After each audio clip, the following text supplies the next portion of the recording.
Well, it's now 10:30. That means it's time for Brainstorming the Human Connection, brought to you by the South Dakota Humanities Council. And, many of us use or have been, have interacted with the emergency medical services or emergency services, period, um, in many different ways, even if it's just friends or, it's very few people who haven't at least heard a fire truck or an ambulance or something like that. You got to pull over or something. Some kind of way we interact with people. And I say that because, it's useful to remember that there are people inside of those ambulances and fire trucks and police departments and stuff like that. There are people, and sometimes it's easy to see them as a uniform or just kind of like these blank figures and not really reflect on that these folks are human beings like us in most ways, and they have lives and they have emotions and they have struggles that they have to somehow compartmentalize in order to do their jobs, but they are still humans inside. They are not their uniforms. They're not even their quote responsibilities. Those things are let's say the uniforms or the costumes, so to speak, like when they have to do that, and they have to be trained and they have to have training, and that training kind of surrounds them and gives us the images of who they are. But there are real people underneath those things, and they have struggles. And today we're actually going to be talking about some of those struggles and how people cope or sometimes don't cope well with those various struggles. I'd like to remind you that this is an interactive program. You get out what you put in, so to speak. And we not only encourage, we expect you to have questions, comments, anecdotes, to get into a conversation with not only our guests, but with each other. So look in the chat, and you'll see from time to time there may be some links that are in there. There may be questions that other people have, and we'll try to get to those questions. But the best way to do it, to join the conversation, is to use the react button and then raise your hand, or if I see that you have your mic off and the little green light or something is surrounding you, then I'll know that you have something to contribute to the conversation. So I forget if I said my name is Lawrence Diggs, and I'm the Grand Inquisitor,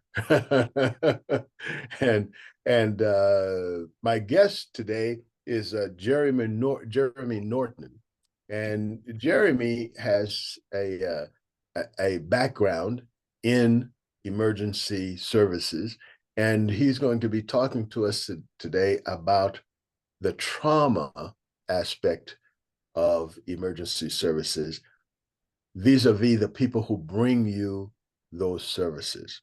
What are they going through? How do they cope, and that kind of thing. So I hope you'll be listening intently and can spur some interesting conversation. Welcome, Jeremy. Hey, thank you all. Thank you, Lawrence, and thank you all for having me. And it's great to see you all out here on a Thursday morning, virtually. It's good to be here. Right, exactly. So you wrote a book, Trauma Sponges. Tell us about your book. Great. I was about to reach and pull it up, and every time I try to do that, I knock my computer over. Although I guess there it is. It's back there as a poster. I'm a Minneapolis firefighter EMT. I've been a captain since 2007, which means I'm in charge of the rig, the crew, I'm responsible for us delivering delivering services to the public, and also for keeping my people safe, making decisions, accountable for what we do, and then responsible for report writing and all the rest, and training. I spent 2 years as a battalion chief, which meant Hannibal Buress has a great piece about what are the chief is the guy who drives around, a gal who drives around a little SUV and points at the building and says, that right there, y'all go put that out. So I did that for about 2 years, and I really did not enjoy it, mostly because I was not engaging with the public. For me, I think the essence of our job, the challenge of our job, and the beauty of the job is the privilege and opportunity to work with the public, serving the public. And so I demoted back to captain. I'm in charge of a crew in a station. And so anytime someone calls 911 in Minneapolis, for anything from before birth to after death, plus any sort of smell, smoke, gas odor, any unknown, we are basically on speed dial for dispatch. And so the fire department EMTs go out and investigate. But in most cities, larger cities, because of population density, the fire department will work in concert with the paramedic service, because we can get there faster than the paramedics often, because of there are more firehouses and firefighters spread out around the city. So we show up and we are either EMTs or paramedics ourselves. So if you're down and dying or dead, we work to revive you and keep you alive. If you're bleeding, we stop your bleeding. If you're panicked, we try to take care of you. And then occasionally we go fight fires. So I've been a firefighter since the year 2000. Before that, I was an English and literature teacher for high school. I had a degree in English and then a master's degree in creative writing, which didn't really help me fit in with the brotherhood of firefighters, because I'm dorky and geeky and nerdy. But I really believe, and I genuinely argue, that kind of the liberal arts education greatly improved my understanding of kind of context and history, because if taken uncritically, what we see are often kind of the what people would call the dregs of society. But when we perform gutter medicine, we see people who are down and struggling. Every single one of you here might have a bad day, might fall down, might fall off a ladder, might slip on the ice, because I'm assuming we're all somewhere cold, and you'll dial 911. That's an emergency. You might have asthma, you might like all those things, but for many people, where the social net has been cut and they rely on the 911 emergency system for both their primary care and their last resorts. That is what the majority of most city firefighters and medics do, right? And so as I started in 2000, like this was before widespread internet, before smartphones, all that, I was curious, because they told us over here, let's go over here, you're going to be firefighters. You're going to fight fire. Can you fight fire? Can you do all this macho stuff? And while we're waiting to do that, they said, oh yeah, you're going to have to go and be fake nurses and do this EMS stuff, but this is our job. And I realized over time, while I was waiting for these big fires that I was going to be like, like backdraft or whatever, I realized that what we were doing over here was both more important. I've saved far more lives, and more damaging, because I've also witnessed far more trauma, more people suffering, stuff we are powerless to address on the EMS side of things. And for most city fire departments now, EMS calls are about 80% of the work. So fires still happen, and they're still scary and colorful and hot and messy and all that crap. But over here, the EMS stuff, it's given short shrift in rookie school. It's not taken really seriously. It's seen as incidental, but it's the major thing. And I really realized that when I was battalion chief, and I realized how few fires we fought. I saw how dysfunctional that part of the job was, but I also realized by not taking it seriously, we were missing the opportunity to engage with the public better. And also, we were really missing all the like the way that that was a Trojan horse for us, right? For emergency responders, now we've kind of developed an understanding of like a moral injury, or associative trauma. But my job for 24 years, two things. Every time I go to work, every day, every shift, I've had no idea what was coming. No. Right. And I know the people. I've worked in the same area since I demoted. So since 2017, I've worked in South Minneapolis, the same area. I know the regulars. I know the people who are going to call regularly, but I have no idea the rest of it. So it's a phenomenal job in that every day you show up and it's like the wheel spins, it's a variation on a theme. And the other part of it is, there are seldom good moments, right? Anytime you look up and you see my Charlie Brown face looking down at you, it's not a good day for you, right? You might be sick, you might be having a heart attack, your asthma, your allergic reaction, you might have fallen, and that's the job, right? Mhm. And really most of what we do, and a lot of this gets into the 911 system, Mhm. what we do, or it's often not emergencies, but there's no one else to call. Yeah. Yeah. So you Well, can call nine. Oh, go ahead. so I was going to say that's one of the interesting things about the emergency services, all of them, is that every call is a wild card, Yes. and Yeah. I mean, and I can see what you're saying about they're becoming less and less fire calls because we have better and better building codes, Yep. and the building codes have really, like, really, let's say, moderated the fire calls, you Oh yeah. know because one, often the building when you go in, and that was a big thing with firefighters often Yeah. before. It's like, even if there was a building code, nobody was following it, but now Yeah. that people are actually enforcing the building code, you know what to expect Yeah. better than you did before. Yeah. But with medical, it just seems like, like, one, you have, relative to the big picture, you have limited training, but you have the training to keep them alive to get to the people with the better training. Yeah. So that becomes the question of, like, how do you see how do you, what's the mental picture that you have to come up with to position yourself for the wild card? The Sure. person who had a heart attack, and you ask him, well, did you take your meds, Mrs. Jones? Yeah, I took my meds every day. And you see a full, thing of her medicines that you got out of the cabinet, and it's full, but it was 6 months ago. So there's a Right. discrepancy.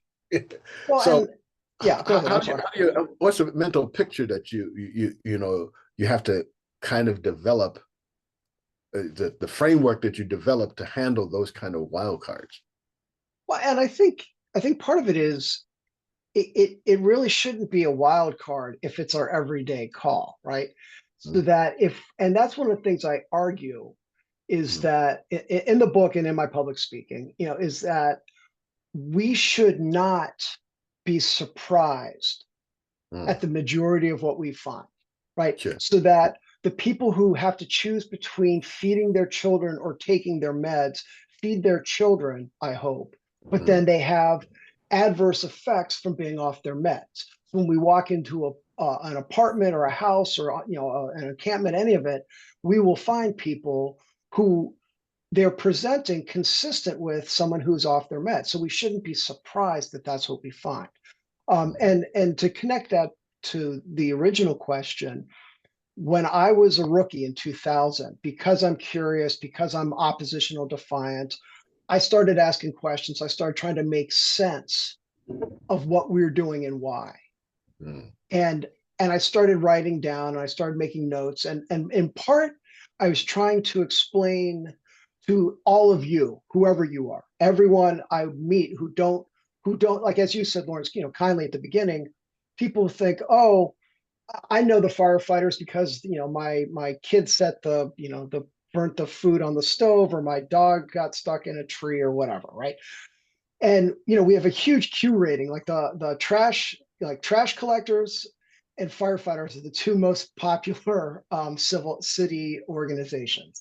Sure. Um, but but most people don't understand what and why and how it goes on. And so that's what I started trying to write. And then I started looking at for myself, understanding, as you're saying, what I kept going into. Like, so that these phenomenal stories and a lot of the writing that I've come across from firefighters and medics, uh, it's mostly kind of focusing on the adrenaline side of things. You jump on the big truck, you're racing through the scene, lights, sirens, noise, Yeah. woo! And it's exciting for a while. And a lot of it is, oh my gosh, am I going to be able to pass muster? Can I actually save this person? Do I know what I'm doing? And then over time, you get cocky because you do generally see the same types of things. And a lot of us do an amazing, amazing job, but a lot of it it's really easy, and this gets to kind of the theme of today, I think, when we talk about whether it's trauma or damage or moral injury, people come in putting a wall up, right? Mhm. That's them. We go to them. We try to help them because they can't and won't help themselves. And I listened to that a lot. And that was, this is a profession that's predominantly straight white suburban men, Mhm. right? And historically it's been that way, not because people who look like me are better at being firefighters, but because people like me kept the door, so no people of color, no women were allowed to Talking join shit until about this. some other team member unless you actually have the conversation with the person from the start. If you're wanting to bring somebody else into your issues and into your drama, I don't take that personally because I don't think it was for me, but I've been yelled at a lot in my job. Yeah. But no worries, Christina. But but that was one of the things I realized is when we talked about, and the culture reinforced Mm. this idea of us versus them. Mm. And I had mentors who were not straight white men. And Mhm. listening to their experience just inside the so-called brotherhood, I Mm. got to watch what they went through. And I felt very strongly my obligation and my right and my privilege was to try to do better and do right. And the That's right. more I thought about it, the more I looked at it's not us versus them, it's all we. That's It's right. all us. So when we Right. go into people's homes, and this gets into what we were saying at the very beginning about sociology, if we go into people's homes and I ignore the fact that I'm entering a home where there's generational poverty, lack of generational access and wealth, housing insecurity, and then I Mm. expect them to be as squared away as I think I am when I've got several centuries of privilege backing me up. Mm. That's a con. And how easy that is to put that wall up. Mm. And that's where this disconnect, and that's where you start seeing responders treating people poorly, not out of pure racial bias, Mm. but because they're not thinking. And so in a way, I wrote the book on one hand to educate the public about what's really happening. Mm. I wrote it as kind of a critique and an engagement with all the false ways that, like in this very tight hermetic job, we are seeing what has been played out in American history for, as long as we've been around, which is, race and gender and class inequality, and it played out as if it's normal. And if you're not paying attention, it's really easy to get conned by these things, right? So that for a lot of the people I work with, Mm. white suburban guys, the only experience with people of color, whether in Minneapolis, we don't really have a large native, we don't have a large Asian population. Recently, it's gotten bigger. We don't have a large Latino population, but the Black and Native populations are also, they're very, they exist and they are, what's the word I'm looking for? Self-sufficient because they haven't received a whole lot of support from the larger culture. But when Right. we go in, we're seeing people generally struggling. And that's what a lot of my coworkers, that's their only experience with people of color, That's right. right? So But go ahead. I'm sorry. Go ahead, Lawrence. I'm sorry. what I was going to say, a comment on that is sometimes those kind of biases are built into systems. Like I remember when I was a paramedic in San Francisco, we got instructions that in certain neighborhoods, when we rolled in, we didn't have the sirens on. We could have the lights on, but they told us to turn off the sirens. But when you went through poor neighborhoods, it was okay to wake people up at 2 or 3 Yeah. o'clock in the morning with your sirens blaring. And I always thought, why in this neighborhood, those people are just as sick. If they called us, you know, they're sick. So why only that neighborhood again? You know? Yeah. So you could see that it wasn't just sort of like, let's say it wasn't unconscious, those kind of decisions. So just to kind of add to what you were saying about people not really being engaged with all of the communities that they should be engaged with. Right. Exactly. And so that, and over time, so then by the time I worked my way up to captain in 2007, I started learning leadership and I started being responsible and trying to train. And then the more time I spent, the more I realized that what I was offered is like, this is what the status quo is. This is why we do things. It's kind of like the emperor's new clothes. If you have the guts or the willingness to question it, it all falls apart. And again, that's why I'm very grateful I had mentors who were not straight white men who tipped me off to what their experiences were like and made it much more easy and important for someone like me to question all the things that are put forth as normal and natural, which didn't necessarily endear me to all the people in the job who are interested in thinking that way. Who were those mentors and where did they come from? I mean, I think about friends I had in school, and I think about like I dedicate the book to my good friend Hank, who is currently in Denver, but he brought me down to Tennessee to teach with him, and he was the first Black teacher at this very traditional school. He'd been an all-star student there, and not just in our conversations where he would call out some of my biases and check me always lovingly and critically, but it was more watching the disparate treatment we had.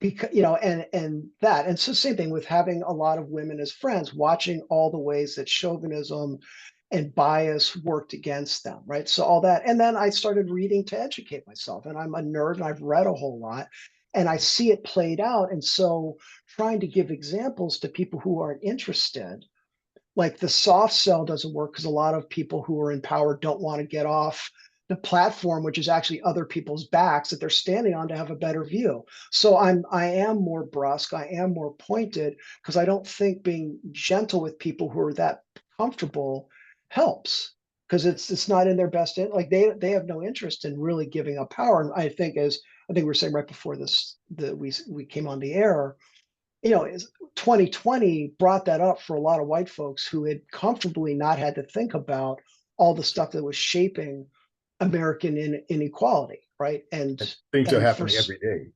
Right, exactly. Yeah. Well, I want to open it up now to the rest of our esteemed panel here. Do you have any questions, comments, anecdotes?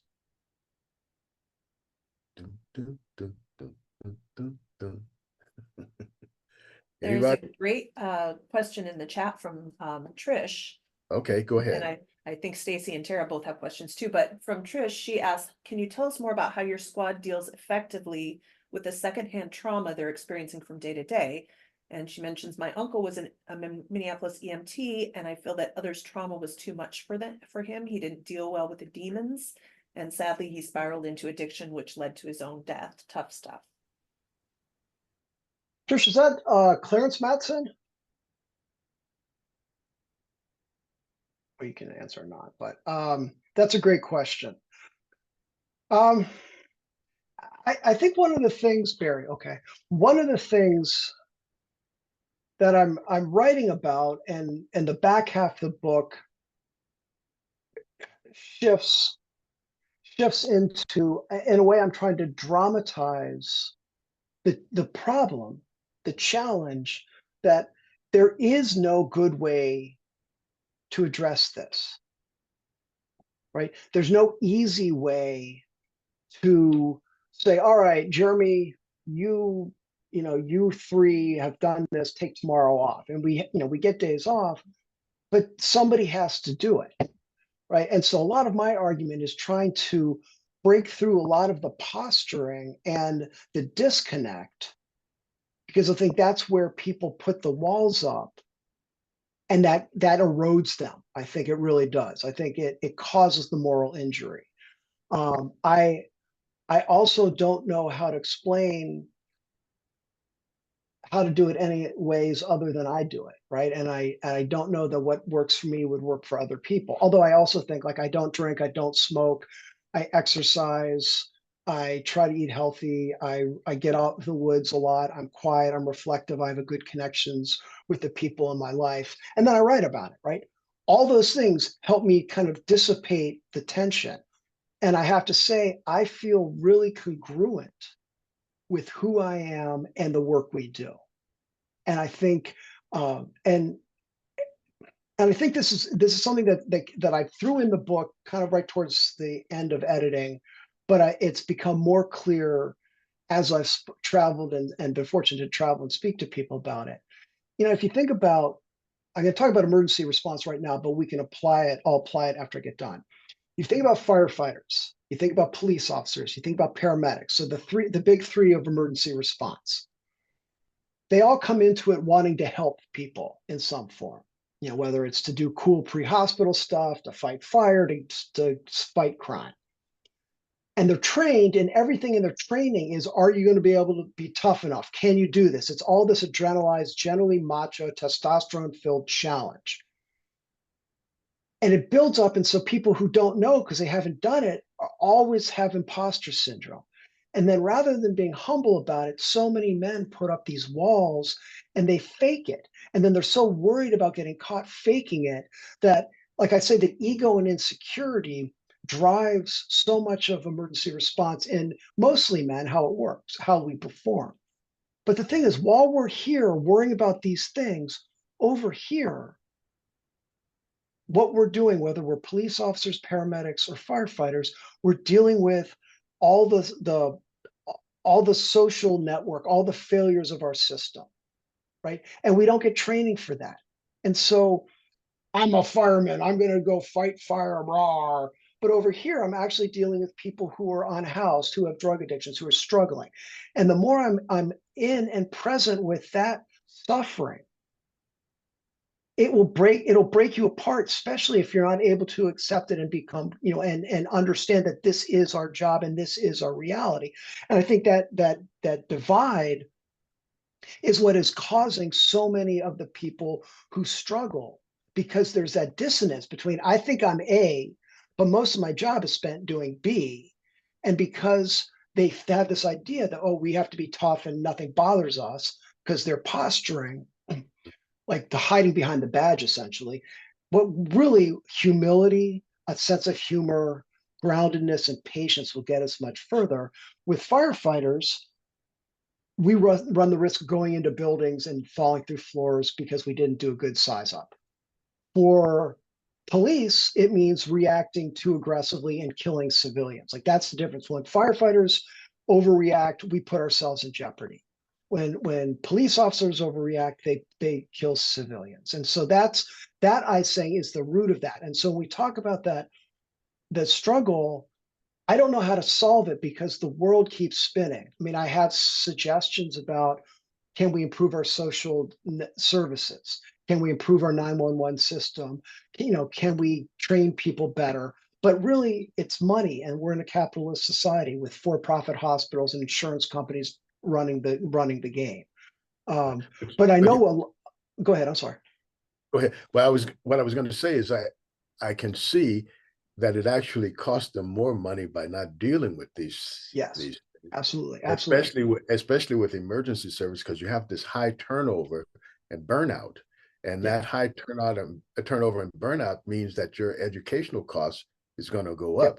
So, and you lose the institutional skills that those people take with them when they go, and when they burn out and or crash and burn, you lose all of that. Plus, you lose all of the, let's say, the support that you have from the public, which you can't do your job without, you know? So until people, you know, I think the problem is very poor accounting, by the insurance companies. You know, it's like Mhm. they're not really taking a full account.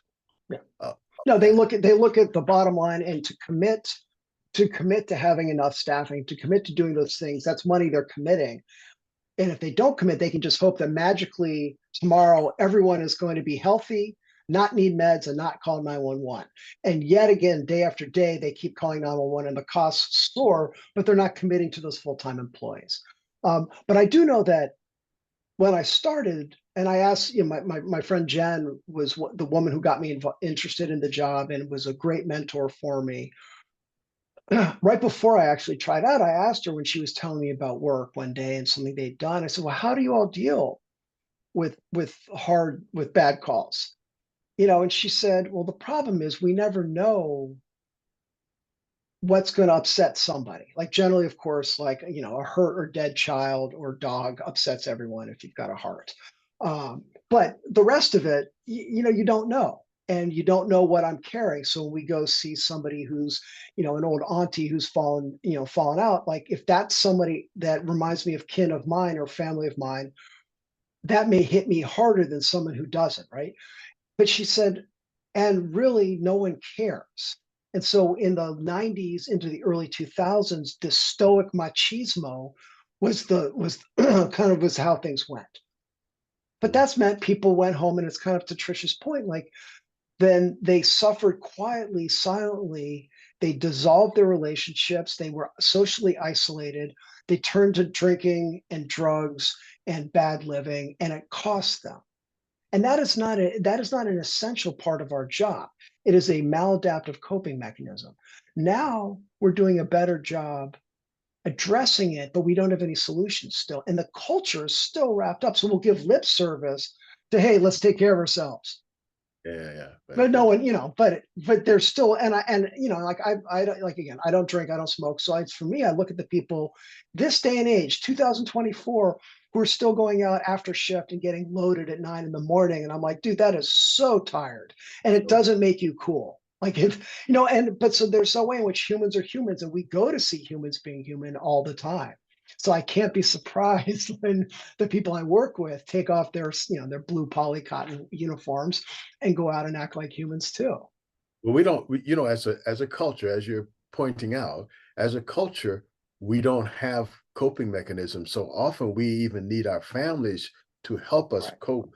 We need a family situation where if we're having stress, we can come home and unload. But if you think your family is not really, they don't understand you and they're not there for you, or or you feel too macho to like, you feel like they'll see me as weak if I tell them that I'm hurting. Um, and sometimes I just need to have time silence, you know, because something horrible happened today, and I just need Yeah. the silence, and Right. don't talk to me, don't bring me to today's problems. They'll be solved tomorrow, but today I can't have. If you don't have like a structure around you to handle that, even if you get the training in your job, you know, you don't have the support system. Uh, Right. I think, Tara, and oh, oh, I was going to say that. I mean, looking at the fact that this call, other than you and me, Lawrence, you know, it's all women. And when I've been able to, been fortunate to travel around, I've had about 98% female audience members, mostly because women are the ones who read more books. They're more willing to put themselves out, you know, and, and I think within that, it's the way that men buy into a machismo that sets us up to fail. And then so rather than understanding that crying is okay, no one's ever, you know, the only advice my dad ever gave me for about parenting was no baby ever died from crying, right? And so men always look at women as being weak because they have emotions, but the stoicism just gives us all chest pains. Heart, you know, it's like go to an old folks home, and it's 98% women because the men have all kicked off because they refuse to get their bodies checked and whatever. And I think that plays into it. Like for myself, my oldest daughter was 6 months old when I graduated rookie school. So I would come home and I would, you know, try to creatively tell them funny stories about people's bad life decisions. And, you know, and there's so much stuff I never told my family because they don't have the context for it. But I am a very verbal person. I did vent a lot, and some of it's inappropriate, but when I was a teacher, the same thing. Like we would go out and teachers would talk endlessly about teenagers in a weird way, but complaining about our bosses. Like it's the human factor, except when you're dealing with, trauma and stress. And I just want to end with, when I was aspiring to become a firefighter, I would go out with Jen and all the second wave fire ladies, all the women who had been hired in the mid 90s, at kind of a core of, and it was only probably 15 women on the Minneapolis department. I would listen to them talk at breakfast. And for the first 20 minutes, really, they would talk about dealing with the bigoted, chauvinistic, misogynist, homophobic behavior from their coworkers. And then eventually they turn around and talk about, oh yeah, I delivered a baby, there was a fire, this and that. And so I think about how much men, like straight white men who've been in charge, come to work and we do well or do fail by our own reckoning. But for anybody else, they're fighting the uphill battle to learn their job while fighting both active hostility and the uncertainty that they don't know if they belong or not. And so that's one of the things I really try to talk about a lot, and looking at, and then I say in the book, most of our work comes from men being the wrong sort of men, right? Shootings, stabbings, domestic assaults, like all these things that are just male terrorism, but also aggressive driving, getting drunk at a bar, all this stuff. And then at my job and with the police, like men being men and having to be too macho rather than being able to talk and listen and not fight, leads to so much of this work. If we could just stop and pause and catch our breath, the world would be safer for everyone. So that was when it. Yeah. I want to go to Tara. I wanted to bounce off Trish's comments too in the chat here with having my brother also serve as EMT and firefighter, and just talking about that and the PTSD and what kind of mental health as a captain, and what do you encourage, as far as everybody who is in this line of work, how are they getting the resources they need for dealing with that, with what they see visually, what they have to deal with. I think that's kind of what she was maybe, not to speak for her, but leaning towards. I'm curious, not talking about what you go into and the people that you deal with, but you yourself as the firefighter, the emergency response person, what kind of services are being given to you and your crews for that. So That's a great, yeah. And I tried to touch on it while I stepped around it, because as I said, there are some things in place, and actually, I'm sorry, I think I did answer it, like that there are things in place, but nothing really solves the fact that someone's got to go in and see this stuff. And so and I really believe that by contextualizing things, it's a lot easier to pop that tension, that bubble. I'm a member of the Minnesota Firefighters Health Initiative, and so I do some peer counseling. And the number of times I've talked to people who've had kind of adverse, whether it's post-traumatic stress or moral injury issues, and they talk, and a common refrain is, we pulled up at that house, we pulled up at that car wreck, there was this young man with, his hair was brushed, he'd clearly been going out on a date, and he was dead on the ground, and I feel responsible. I just can't shake this image out of my head. I feel responsible. I could have, and and this goes back to what I was saying about that disconnect, that dichotomy. And I'll say to them, did you hit them with your fire truck? Did you cause the accident? Did you set the house on fire? No. I'm like, right. We arrived to what has already happened. It is almost a delusional expectation to blame ourselves for something that has already happened. But that gets into this idea that when we train, we think we have to have all the answers. We have to solve everything, right? This is a job where the majority of people I see are going to die.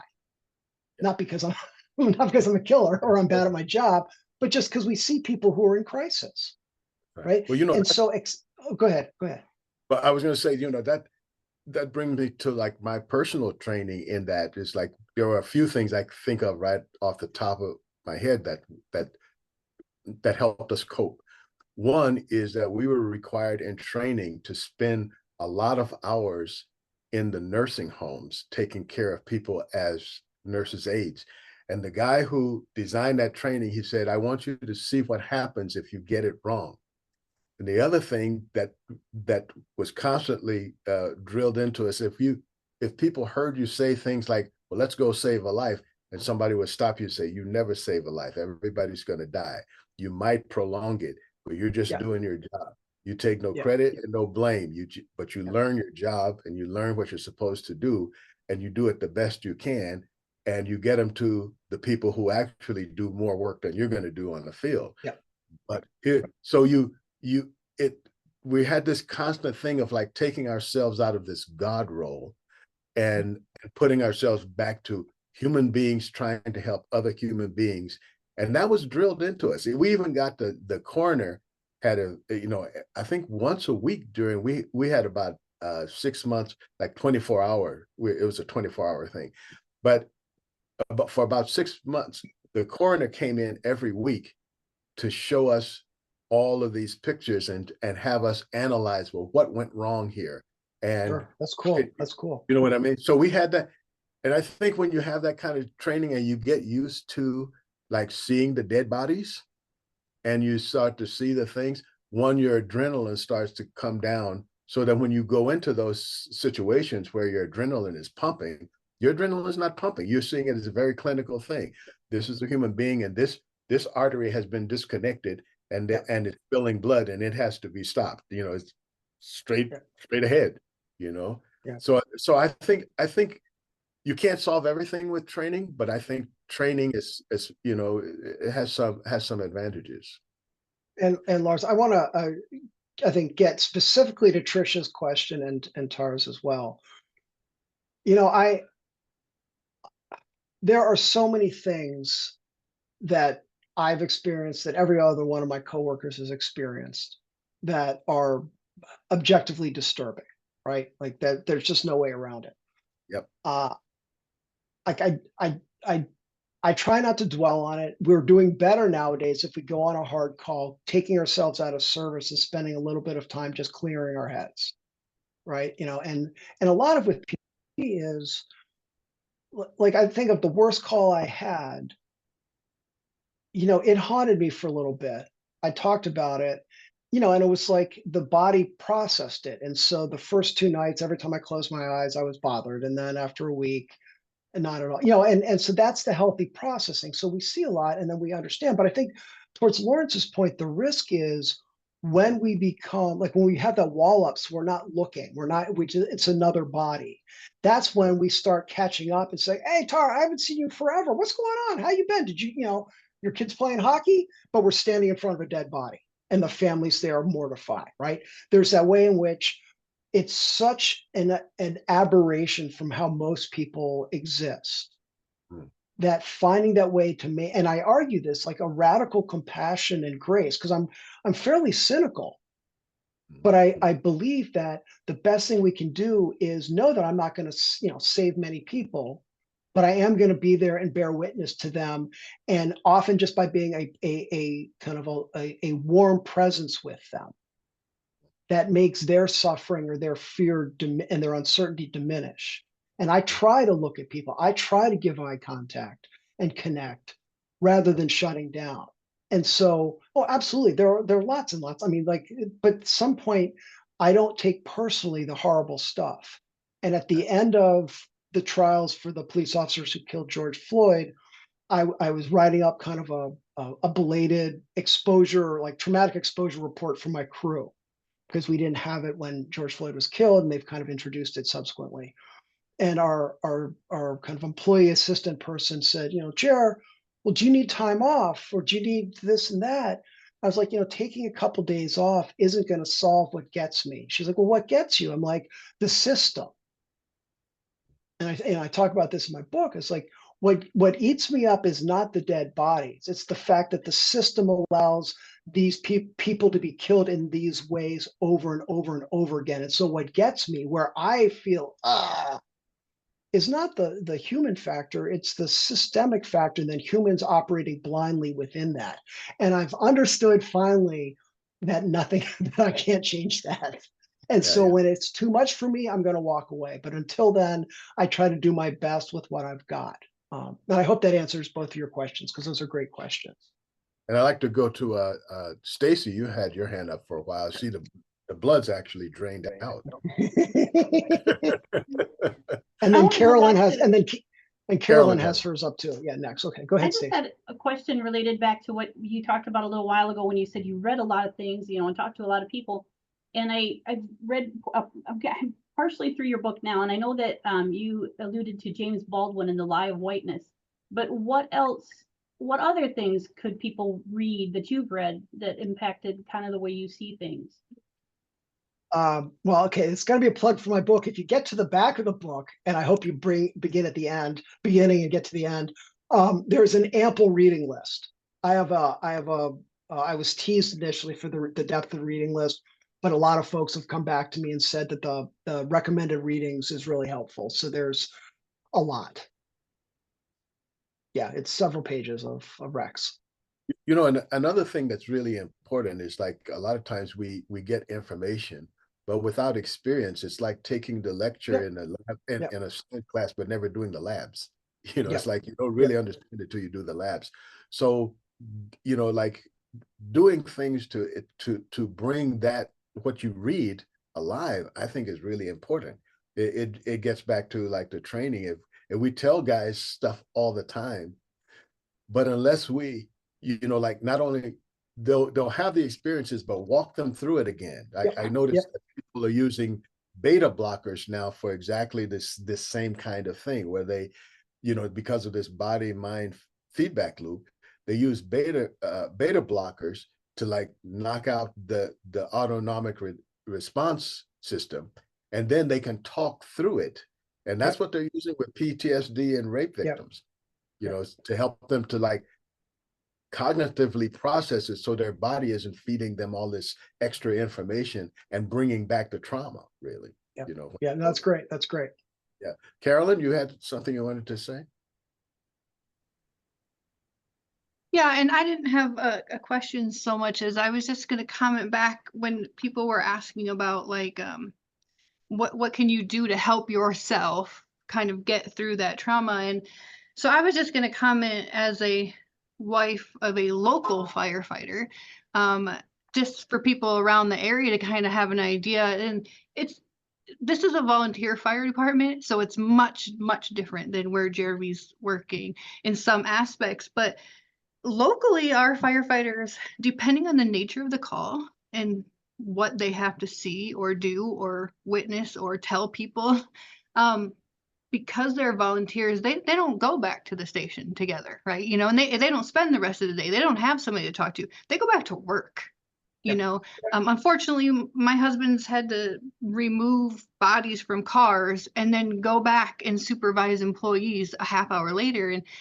But they have recently implemented here where, depending on the nature of the call, they are required to go back to the station. They are required to go back. They are required to spend 30 minutes with the chaplain as a group. What just happened before they just send them on their way? And I think that's helpful because they need some time to process that. And then I think, like Jeremy had mentioned it, you have to rely on your family a lot, because I have to know, and I've had to learn over the last 18 years, when my husband comes home from a call, I always say, hey, do you want to talk? And sometimes, no, he doesn't. And in a way, I think he's protecting me, but in a way, I think he just needs time to process that. And I think firefighters, EMTs, he used to be EMT until he went to a call and his best friend's daughter was killed, and he had to stop. He couldn't do that anymore. We had little kids at home, but I think the firefighters, the EMT, the police officers, they don't get enough support, and people don't realize the support that they need to process all that stuff. And I wish there was a way that we could fix that. But I just wanted to kind of say, for the local people, you know, our local firefighters, they are implementing things. They are trying to help these guys. And And one thing I'll just put in a plug for, and I'm sure Jeremy experiences this too. If you're driving past a car accident or a fire, don't stop and get out of your car and look, because this is somebody's family. This is somebody's lives. These people are working, and that's like What do you very mean? What do you difficult thing. mean? I'm just gonna jump in. Yeah, Yeah. like Yeah. I mean, my husband just went to there was an accident a few weeks ago in town where unfortunately a gentleman lost his life, and the amount of people that just came to the street and stared, and like and then they were posting on social media like, Sure. it's this kind of car, this is what the person looks like, and it's like, that's Yeah. poor family. And then those firefighters and those EMTs, they have to try to control that while processing the situation and then processing their own emotions. And I can't even imagine. Props to you, Jeremy, and all the firefighters and EMTs out there, because I think it takes a really special kind of person. And And yeah, Christina, and tough. I've talked to, or Caroline, I'm sorry, I've talked to a fair number of volunteer department members, because we do have very different setups. And I think that challenge, that conundrum of coming back, returning, like, is really hard. And I think for both of us, though, the understanding that we're choosing to do something, like, I'm not special because I've chosen to do this. This is a job. It gives me health insurance. Like, unlike a volunteer, like, this is how I make my living.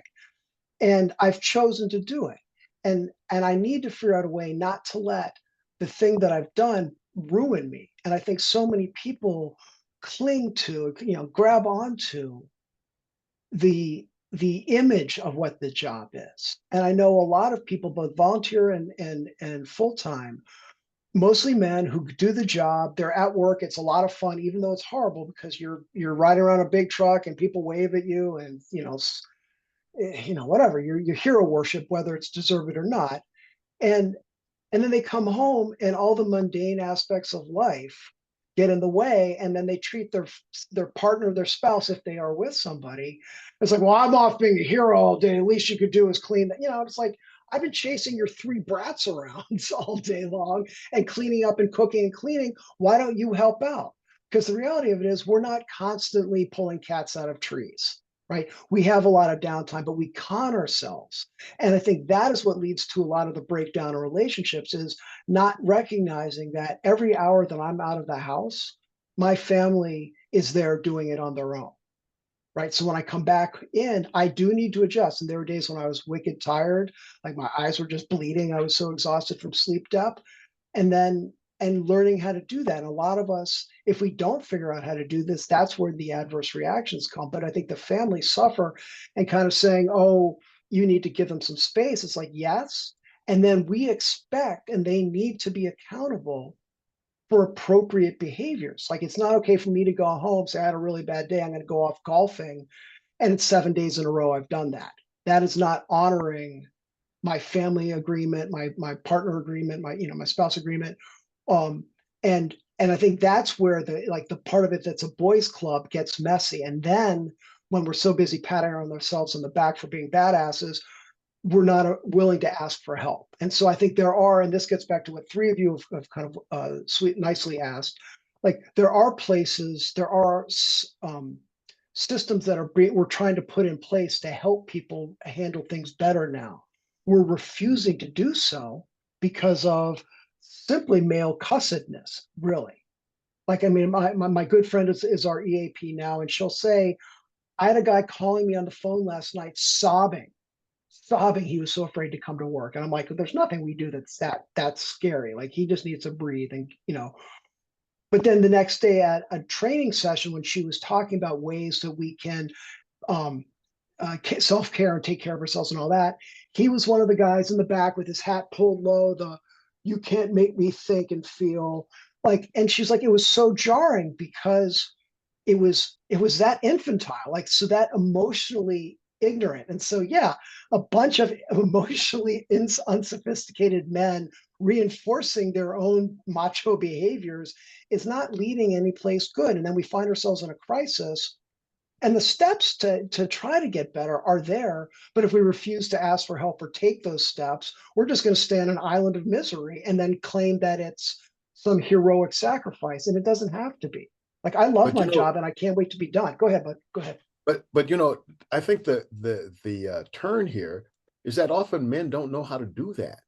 And even if you know intellectually, you don't have a societal support to do it.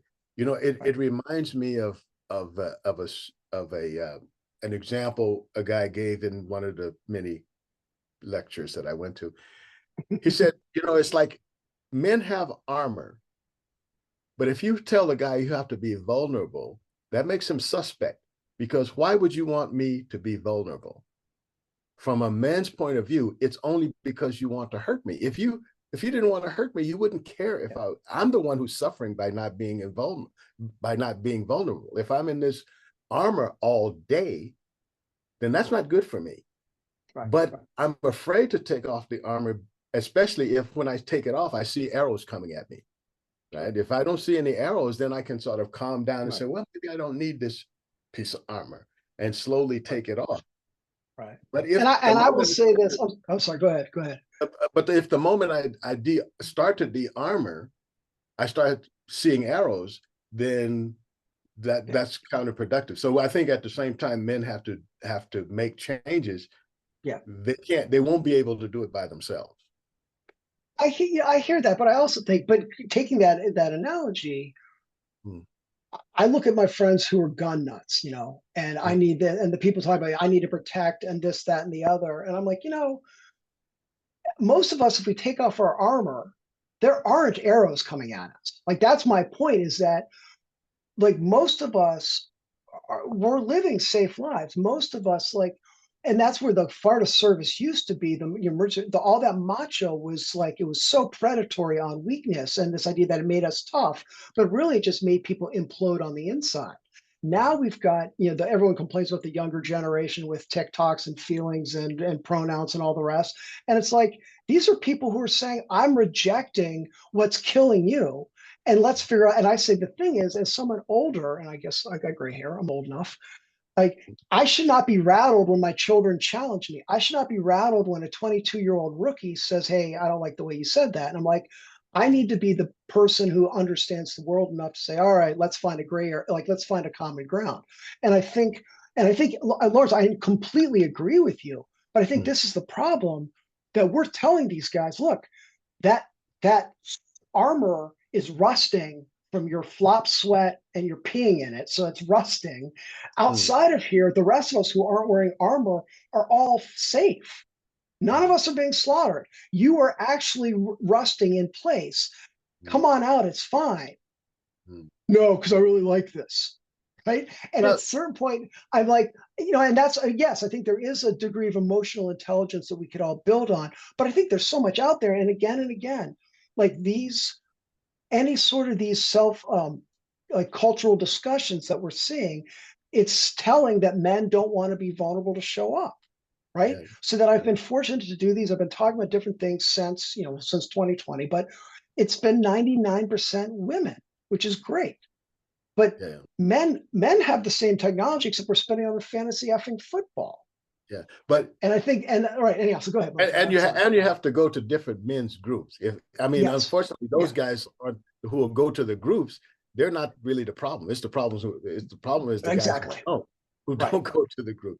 Right. We're getting down to our last couple of minutes here, and I want to give anybody who hasn't responded, or actually we don't even have time for that. I'll give you the last word. Anything you want to leave us with, because we only got about a minute and a half. No, thank you. I mean, thanks to everyone, but for Carolyn and Christine and Tara, and who else was it? Tina, Trish. Thank you all so much for your questions. Lawrence, thank you so much. I'm really excited and honored. I'm going to be out at the Festival of Book next weekend, right? It is next weekend coming up. 2 weeks. 2 weeks. I'm sorry. I've been off hurt. I'm having. You can give us all a heart attack here. No, 14 days, Jeremy. 14 days. There we go. I'm coming back from a knee injury, so I've kind of lost track of time because I've been off work. But no, I'm really honored and excited to get out there. It looked like I've been looking at the lineup for the festival. It looks amazing. So I'm thrilled to get out there. If any of you swing by, please say hey. I'm just excited and honored. And thank you all, Lawrence. Thank you so much for the questions and the time, you all. I really appreciate it. Thank you. Well, thanks everybody for showing up and participating. We look forward to you guys bringing it to us. These kind of subjects are the kind of subjects that we like to interact with people with. And we hope that you will take whatever we've said today and ponder it. It's not a matter of true or false or good or bad as much as it, oh, did you get that? Was there something that you got out of it that you can use, not just it's interesting talk, cocktail talk, but actually something you can use. That said, if you have ideas that you would like to for us to explore, if you have some deep burning question that you would like to explore, let us know. Maybe think about it and as much as you can over the next week and next week, same time, same station. You can put them in a chat, or you can just send a note to us, to Humanities Council. Thanks, And everybody. I want to plug Garrett Buck's The Right Kind of White, his book, and he's your guest next week. I loved his book. He's one of the cats I'm really looking forward to grabbing when I'm out there in 2 weeks, not in 1, in 2 weeks. So if you check it out, he's got a lot of really interesting stuff to say. So I really encourage people to check it out. And I will try to jump on next week as well, because I'd love to hear him. All right. Great. Thank you. See you all next week. Bring your friends. All right, now. Peace out. Okay.